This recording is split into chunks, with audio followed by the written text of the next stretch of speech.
Ce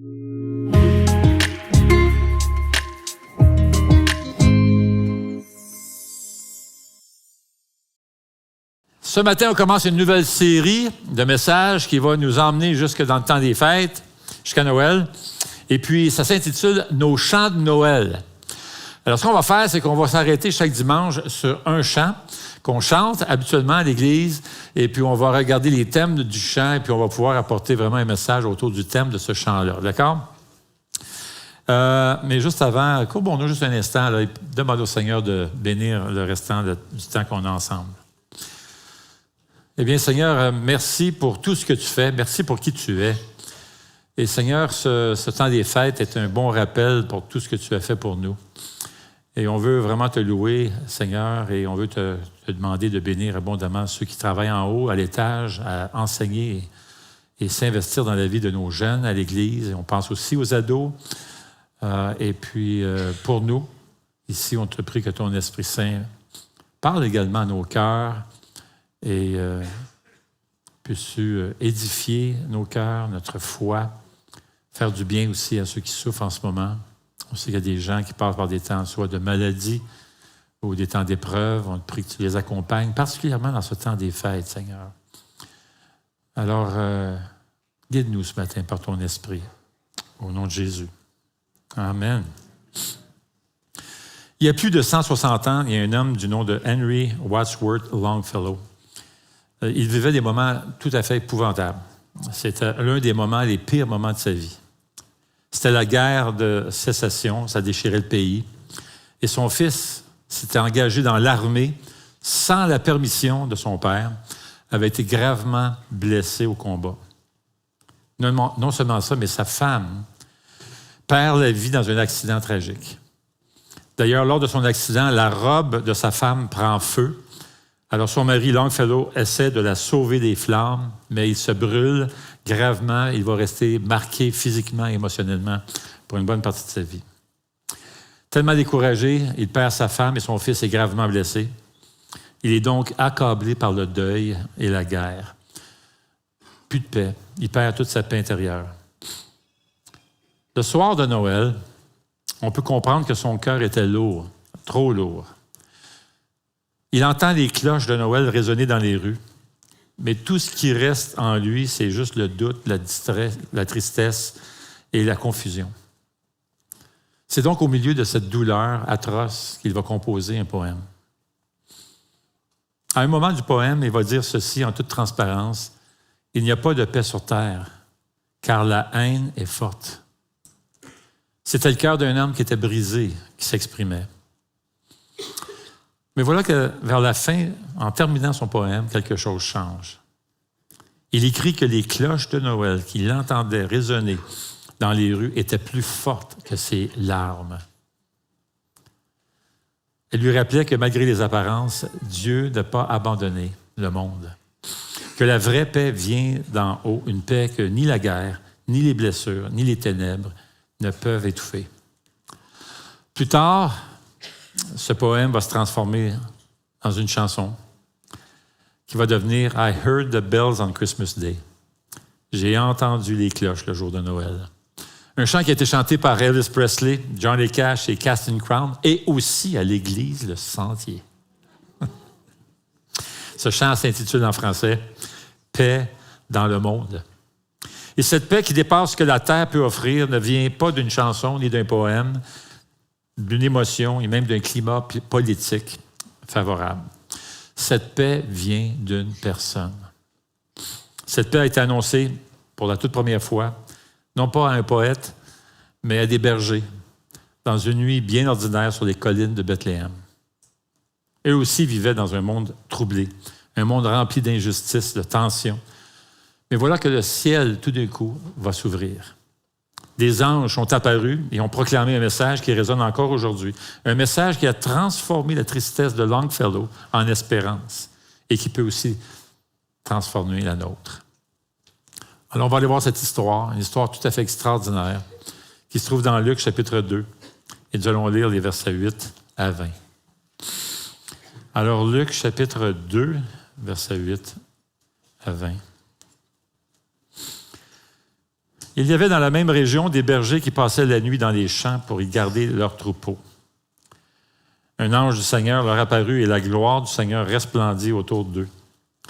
Ils furent saisis d'une grande frayeur. Mais l'ange leur dit, « N'ayez pas peur, car je vous annonce une bonne nouvelle qui sera une source de grande joie pour tout le peuple. Aujourd'hui, dans la ville de David, il vous est né un sauveur qui est le Messie, le Seigneur. Voici à quel signe vous le reconnaîtrez. Vous trouverez un nouveau-né enveloppé d'un lange et couché dans une mangeoire. » Et tout à coup, une foule d'anges de l'armée céleste se joignit à l'ange.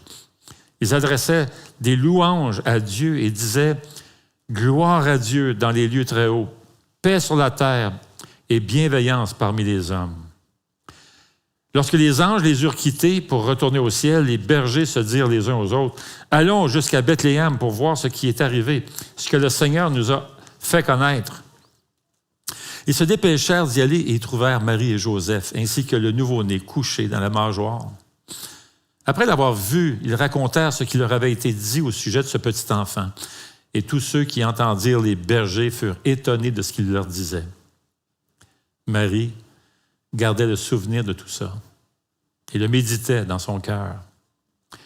Puis les bergers repartirent et célébrant la gloire de Dieu et en lui adressant des louanges à cause de tout ce qu'ils avaient entendu et vu et qui était conforme à ce qui leur avait été annoncé. Je pense que parmi tous les passages qu'on peut lire à Noël, celui-ci c'est le plus célèbre. C'est certainement le plus connu. Et parmi tous les versets dans le passage, le verset le plus célèbre est certainement le verset 14. « Gloire à Dieu dans les lieux très hauts, paix sur la terre et bienveillance parmi les hommes. » Et dans ce verset, le mot le plus célèbre et le plus connu est certainement, dans le temps de Noël, est certainement le mot « paix ». La paix sur la terre. On voit ça dans les cartes de Noël très souvent. Tout le monde connaît ce verset. Des gens le citent. Noël, c'est la paix sur terre. Tout le monde semble le savoir, mais quelle est cette paix? C'est une scène extraordinaire où Dieu lui-même annonce que la vraie paix est enfin arrivée en la venue de son Fils Jésus-Christ. Et lorsque Jésus-Christ est né, il est venu pour apporter cette paix. C'est ce que disent les anges. Mais quelle est cette paix? Que signifie ce texte lorsque l'auteur Luc, inspiré et guidé par le Saint-Esprit, a décidé de nous rapporter les paroles des anges? Qu'est-ce qu'il comprenait? Qu'est-ce que le Nouveau Testament comprend? Qu'est-ce que les anges comprenaient? Quand on parle de la paix sur terre que Jésus est venu apporter. Alors, commençons en disant que ce n'est pas une paix politique. La paix de Jésus n'est ni politique ni internationale. Le Nouveau Testament va dire clairement que la paix sur terre que Jésus est venu apporter n'était pas une paix politique. Maintenant, oui, le christianisme a certainement rendu le monde beaucoup plus humain, plus sûr et plus pacifique, absolument. Le christianisme a eu tout un impact dans l'histoire, car c'était la volonté de Dieu, d'ailleurs, que les enfants de Dieu prennent soin des uns des autres. On peut lire, d'ailleurs, dans Zacharie 7, 9, « Voici ce que disait l'Éternel, le Maître de l'univers. Rendez la justice conformément à la vérité et agissez l'un envers l'autre avec bonté et compassion. N'opprimez pas la veuve, l'orphelin, l'étranger et le pauvre, et ne méditez pas l'un contre l'autre le mal dans votre cœur. » Maintenant, ces 4 groupes de personnes, les veuves, les orphelins, les étrangers et les pauvres, sont ce que certains appellent le quatuor des vulnérables. Dans l'Antiquité, ces 4 groupes étaient les plus vulnérables. Ils n'avaient pas de protection sociale. Ils vivaient au jour le jour et couraient souvent le risque de mourir de faim à n'importe quel moment. Et ce qu'on voit dans les Écritures saintes, c'est que Dieu se présente comme étant le défenseur de ces groupes de personnes vulnérables. Maintenant, aujourd'hui, on prend ça pour acquis. Mais alors, à l'époque, c'était révolutionnaire. Le spécialiste Vinod Ramachandra appelle cela la justice scandaleuse. Il explique que dans toutes les cultures anciennes dans le monde, le pouvoir des dieux s'acheminait et s'identifiait aux élites de la société, c'est-à-dire les rois, les prêtres, les chefs militaires, et non aux marginaux, aux exclus et les exclus. À cette époque, s'opposer aux leaders de la société, c'était de s'opposer aux dieux. Mais ici, dans ces passages, Dieu ne s'identifie pas avec les chefs, les leaders, mais avec les orphelins, les veuves et les étrangers. Il prend position en leur faveur. Et c'est ce que Dieu fait à travers l'histoire. Dieu prend leur défense et préconise leur émancipation. Voyez-vous, le Dieu de la Bible se distinguait de tous les dieux, les faux dieux, en fait, des autres religions, en s'associant aux impuissants, aux faibles et aux pauvres. C'est ainsi que les chrétiens ont donc voulu suivre l'exemple de leur Sauveur. Selon l'historien et sociologue Rodney Stark, les premiers chrétiens mettaient un accent révolutionnaire sur la miséricorde au point de capter l'attention du monde ancien. Au dire des spécialistes, la miséricorde était considérée comme une faiblesse de caractère au sein de la société et la compassion comme une émotion pathologique. Le christianisme enseignait qu'un Dieu miséricordieux devrait inciter l'humanité à être miséricordieux. Un historien du nom de Alan Crader a fait l'analyse de l'explosion de l'Évangile. Il voulait comprendre c'est quoi ce phénomène, qu'est-ce qui a expliqué l'explosion et l'expansion de l'Évangile et du christianisme aussi rapidement. Alors, il a fait toute une analyse de cette explosion de l'Évangile dans l'Antiquité. Et sa recherche l'a amené à la conclusion selon laquelle les gens furent attirés à l'Évangile par le souci et l'amour des chrétiens, leur compassion pour les gens pauvres et faibles. Les chrétiens étaient généreux avec les démunis. Ils faisaient du bien même à leurs ennemis. Les chrétiens prenaient particulièrement soin des veuves. D'ailleurs, les auteurs et théologiens Andreas Kostenberger et Thomas Schreiner estiment que 30% des femmes dans la trentaine étaient veuves. Et 40%, ça montait à 40% des femmes de 40 ans en montant. Et qu'est-ce qu'on voit dans le livre des Actes? À la lumière de cette histoire, on peut mieux comprendre et apprécier le livre des Actes au chapitre 6, qui dit au chapitre 6, qu'est-ce qu'on voit? Les disciples en train de prendre soin des veuves. Et on voit la même chose dans 1 Timothée, alors que les chrétiens sont invités, les chrétiens dans Timothée, on les voit mettre sur pied un système d'entraide pour aider les veuves. D'ailleurs, Tim Keller, qui est décédé aujourd'hui, raconte dans l'un de ses livres qu'il a fait sa thèse de doctorat sur la formation de diacres. Et sa recherche lui a permis de découvrir qu'à l'ère de l'Église primitive, et ça a duré pendant des siècles, la responsabilité des diacres, c'était de prendre soin des démunis au sein de la communauté. Les démunis savaient qu'ils pouvaient compter sur les chrétiens pour bénéficier de leur aide. Et lorsque des personnes avaient faim, ils savaient qu'ils pouvaient cogner à la porte des chrétiens et ils seraient bien reçus.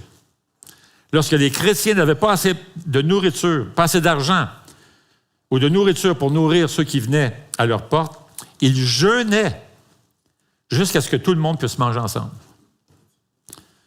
L'auteur Rodney Stark, qui est l'auteur du livre qui est maintenant disponible en français, un livre fascinant, intitulé « L'essor du christianisme », un sociologue revisite l'histoire de l'Église des premiers chrétiens et des premiers siècles, raconte qu'en l'an 250 après Jésus-Christ, il est estimé que 10 000 chrétiens ont jeûné l'équivalent de 100 jours dans l'année afin de donner 1 million de repas aux pauvres. Phénoménal! Donc oui, le christianisme a littéralement changé le monde. Depuis ses débuts, l'Église a toujours cherché à faire du bien à la société et à prendre soin des vulnérables. Le christianisme a rendu le monde beaucoup plus humain, plus sûr, plus pacifique. Absolument. Reste que le Nouveau Testament dit clairement que la paix sur terre que Jésus est venu apporter n'est pas une paix politique ou internationale. Lorsqu'on regarde l'histoire depuis le début, depuis la venue de Jésus, on doit reconnaître une réalité qui est troublante, c'est que les guerres, les carnages, les violences, ça n'a pas cessé de ravager notre monde. Alors si c'est ce que Luc voulait dire, et c'est ce que les anges voulaient dire, et si c'est ce que le Nouveau Testament veut dire, que Jésus-Christ est venu pour mettre fin aux guerres, eh bien alors, on a le droit de dire que finalement, le message de l'Évangile n'a pas fonctionné. Mais ce n'est pas ce que le Nouveau Testament dit. Jésus-Christ n'est pas venu, n'est pas né pour éliminer les guerres. D'ailleurs, Jésus-Christ lui-même va dire à ses disciples, qui lui posent la question, comment on va connaître les signes de la fin des temps? Et qu'est-ce que Jésus répond? Bien, dans Luc 21, 9, Jésus va dire, lorsque vous entendrez parler de guerre et de révolution, ne soyez pas surpris, là. Ces choses doivent arriver. Une nation va s'élever contre une autre nation, un royaume contre le royaume. En d'autres mots, ce que Jésus est en train de dire, c'est que les guerres ne cesseront pas. Et non seulement ça, la situation va empirer à mesure qu'on approche vers la fin. Cela étant dit, ça ne veut pas dire que les chrétiens ne doivent pas rechercher la paix, parce qu'après tout, Jésus-Christ a dit, dans son sermon, Matthieu 5 à 7, il va dire « Heureux ceux qui procurent la paix ». Mais le but de sa venue n'est pas d'apporter la paix politique, ni même nécessairement relationnelle. Luc 12, 51 va dire, Jésus dit, « Pensez-vous que je sois venu apporter la paix sur la terre? » Non. Mais la division. En effet, désormais, s'il y a 5 personnes dans une famille, elles seront divisées. 3 contre 2, 2 contre 3. Le père contre le fils contre le père, la mère contre la fille contre la mère, la belle-mère contre la belle-fille contre la belle-mère. Maintenant, Jésus n'est pas en train de dire qu'il est venu apporter la division entre les pays. Quand on voit des gens partir en guerre, des nations contre des nations, au nom de Jésus, ils ne le font pas au nom de Jésus. Non. Lorsque Jésus parle de division, il ne parle pas de ce genre de division entre pays. Jésus n'est pas venu apporter des guerres. Ce sont des guerres politiques, ce qu'on voit. Non, ce que Jésus est en train de dire, c'est lorsqu'il vient dans notre vie, il y aura des malaises.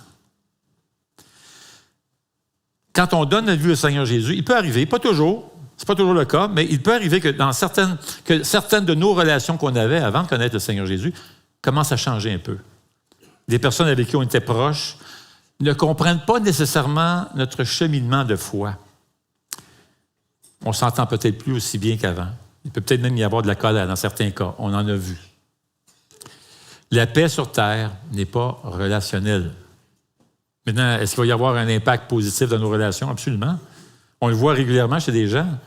Après tout, comme enfant de Dieu, le Saint-Esprit opère des changements dans notre cœur. Si bien que si on marche selon l'Esprit, on va ressembler de plus en plus à Jésus. Et c'est ce que le Seigneur veut faire avec nous. Hier soir, c'était le temps de se coucher, on était couchés, Lise et moi, puis on commençait à jaser, on jasait toutes sortes d'affaires, puis je disais, sais-tu, je faisais dur avant, hein? Avant, vraiment, je faisais dur, hein? T'es-tu contente? J'ai tellement changé, hein? Elle dit, ouais! Ça m'a pas l'air convaincu que j'avais tant changé que ça. Mais en tout cas, c'est pas grave. Aïe.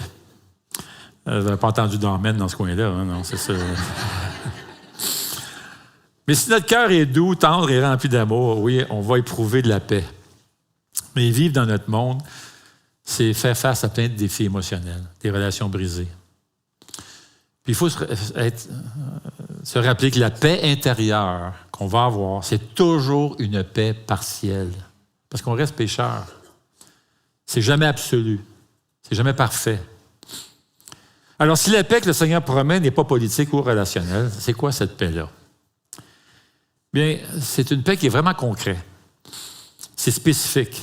Ce n'est pas un rêve lointain, là, inatteignable. C'est un don de Dieu qu'on obtient maintenant. Luc, dans son évangile, nous donne une piste pour bien comprendre de quelle paix il s'agit. Zacharie, qui était le père de Jean-Baptiste, se tourne vers son fils, qui n'est pas encore né à ce moment-là. C'était vraiment un miracle, la naissance, la grossesse et la naissance de Jean-Baptiste, parce que sa femme ne pouvait pas avoir d'enfant. Et là, il va se tourner vers son fils, qui n'est pas encore né, à ce moment-là. Et il reçoit une prophétie de Dieu annonçant la naissance de son fils. Et il dit que cet enfant-là va préparer le chemin pour la venue du Sauveur Jésus. Il ouvre la bouche. Zacharie ouvre la bouche et commence à louer Dieu.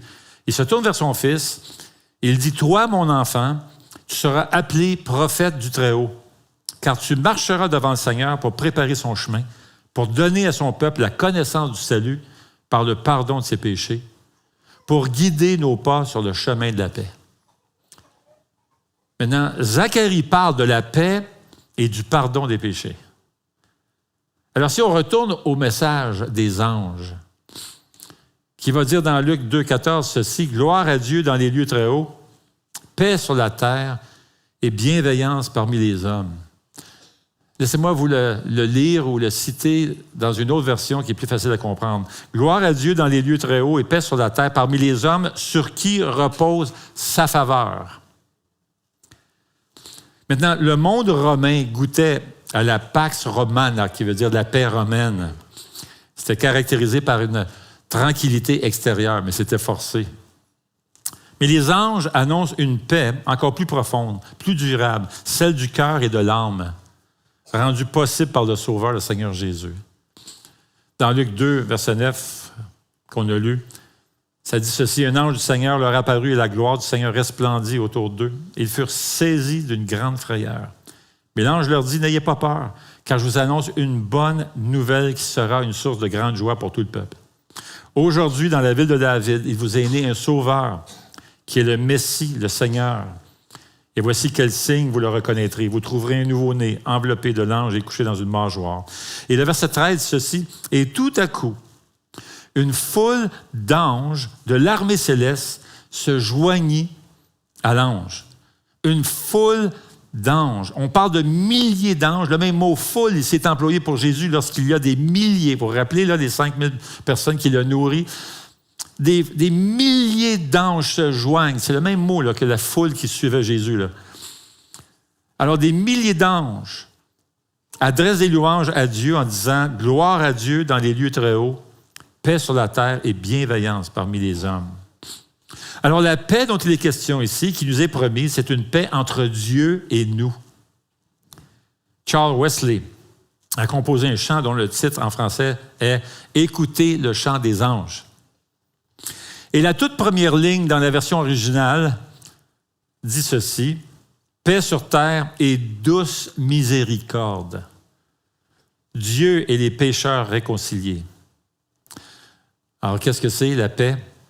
Cette paix sur terre, c'est justement ce que Wesley souligne, une douce miséricorde. C'est intéressant que dans la prophétie de Zacharie, le père de Jean-Baptiste, alors qu'il prophétise par le Saint-Esprit, va dire au chapitre 1, verset 72, « Ainsi Dieu manifeste sa bonté. » Alors, il parle de la venue du Sauveur Jésus. Le mot « bonté » ici, « Elios » dans l'original, signifie miséricorde. Et ce mot « miséricorde », « bonté », va revenir 5 fois dans ce seul chapitre. La venue de Jésus, c'est une évidence de la bonté de Dieu et sa miséricorde envers nous. Et cette paix est absolument parfaite. C'est une paix extraordinaire. La paix avec Dieu est totale et sans limite. Romains 5.1 va dire, « Ainsi donc, déclarés justes sur la base de la foi, nous avons la paix avec Dieu par l'intermédiaire de notre Seigneur Jésus-Christ. Alors que nous étions encore sans force, Christ est mort pour des pécheurs au moment fixé. À peine mourrait-on pour un juste. Peut-être accepterait-on de mourir pour quelqu'un de bien.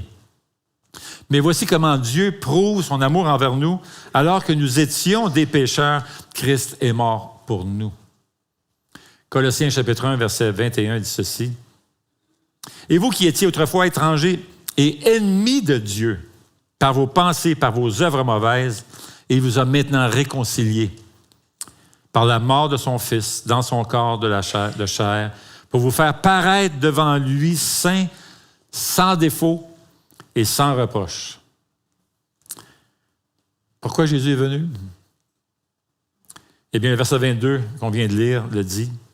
Il vous a maintenant réconcilié par Jésus pour vous faire paraître devant lui saint, sans défaut et sans reproche. Imaginez là. Réalisez ça, là. Une fois réconcilié avec Dieu, par le sacrifice de Jésus, il n'y a donc maintenant aucune accusation qui se tient contre nous. Nous sommes maintenant exempts d'accusation. Nous sommes déclarés saints. Maintenant, tu vas dire, « Ah, mon loup, tu connais pas mon mari, il n'est pas trop saint. » Ben oui, si c'est un enfant de Dieu, il est déclaré devant Dieu saint. Maintenant, c'est ce qu'on appelle le déjà pas encore. En Jésus, nous sommes déclarés saints. C'est notre identité, c'est notre nouvelle identité devant Dieu. Nous sommes déjà saints devant Dieu, mais nous poursuivons la sainteté. C'est le déjà pas encore. Notre position devant Dieu est notre sanctification progressive. En d'autres mots, nous devenons de plus en plus ce que nous sommes. D'accord? Moi, je me rappelle d'un professeur, Dr. Klein, professeur spécialiste dans toute la doctrine du salut, avait dit cette phrase que j'ai toujours aimée, puis je le répète de temps en temps, parce que j'aime tellement ça. Il dit, « Devenez ce que vous êtes. » Amen? Oui, il y a un mystère là-dedans, c'est sûr. Il y a un mystère, mais c'est ça. Cette paix est parfaite. Aucune religion dans le monde n'offre cette paix. Pour beaucoup, la religion, ça se résume à faire des efforts de plus pour devenir une meilleure personne. On essaie de bien agir, on espère qu'au bout du compte, Dieu va nous être favorable, va nous accorder des faveurs. Mais comme le dit Romain, ce n'est pas par les œuvres, ce n'est pas par nos efforts, c'est par la foi.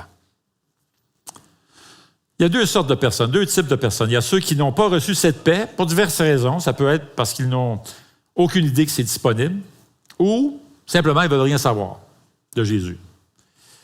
Mais il y a d'autres personnes qui ont reçu cette paix, des enfants de Dieu, mais ils ne vivent pas comme ils pourraient. Maintenant, comment recevoir cette paix?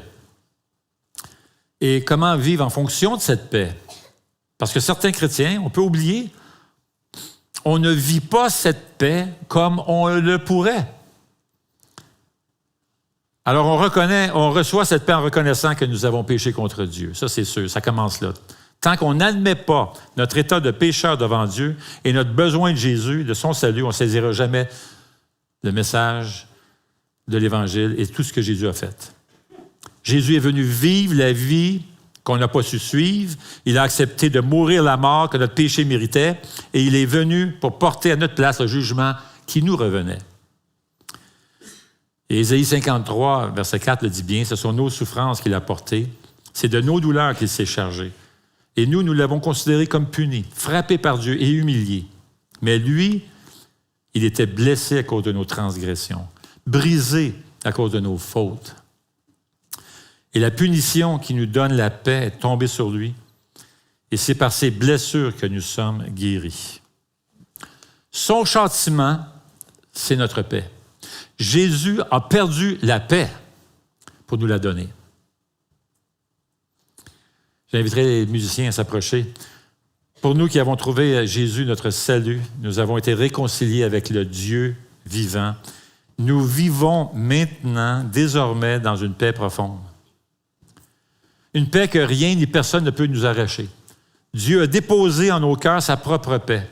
Cette paix qui dépasse toute intelligence et qui garde notre âme. Alors, mes amis, ne nous habituons jamais, prenons jamais ça pour acquis, ne nous habituons jamais à ce beau trésor. Prenons le temps, particulièrement à cette période des fêtes, et encore, puis encore, de nous émerveiller, de nous réjouir de cette paix qui est un don de la grâce de Dieu. C'est ce que font les anges en passant. Les anges sont bénis, sont émerveillés devant la bonté et la miséricorde de Dieu. Colossiens 1,12 dit ceci, il dit « Les hommes qui vous ont prêché l'Évangile par le Saint-Esprit, envoyé du ciel, vous ont maintenant annoncé ce message dans lequel les anges eux-mêmes désirent plonger leur regard. » Réalisons-nous que les anges ne cessent jamais d'admirer puis de contempler le message de l'Évangile. Puis soyons bien honnêtes, les anges sont pas mal plus intelligents, plus sages, plus riches, plus profonds que nous autres, là.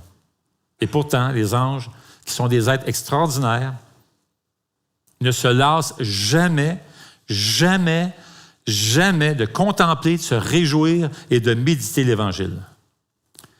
Un ange ne dira jamais « Bien oui, je connais l'Évangile, alors on passe à d'autres choses, là, quelque chose de plus profond. » Jamais. Il n'y a rien de plus profond que l'Évangile. L'Évangile est la merveille de leur vie. Les anges ne peuvent jamais cesser d'y penser. Cette paix avec Dieu, paix sur terre et douce miséricorde. Dieu et les pécheurs réconciliés. Les anges ne peuvent pas s'en remettre et ne se tannent pas d'admirer l'Évangile. Et ce qui est merveilleux avec la paix de Dieu sur terre, c'est qu'un jour, lorsque le Seigneur Jésus-Christ va revenir, il va y avoir une paix politique. Il va y avoir une paix économique. Un jour, il y aura la restauration de toutes choses. Parce que Jésus déteste la maladie, déteste la souffrance, la pauvreté et les guerres. Et un jour, il va revenir. Et il y aura la paix sur terre à tous les niveaux. Alors, mes chers amis, réjouissons-nous de celui qui est venu apporter la paix véritable sur terre, une paix que le monde ne peut ni donner, ni enlever. Alors, ce matin, on veut vraiment prendre la Sainte Seine, ce repas, prendre le pain et la coupe, qui est vraiment une célébration et on veut se rappeler ce sacrifice parfait qui a été fait par Jésus-Christ. Alors, si vous avez justement reconnu votre état pécheur, vous avez crié à Dieu, vous avez dit « Seigneur, J'ai besoin de ton salut, j'ai besoin de ton pardon, j'ai besoin de la vie éternelle que toi seul offres. Eh bien, vous êtes invités ce matin certainement à prendre part à ce repas du Seigneur.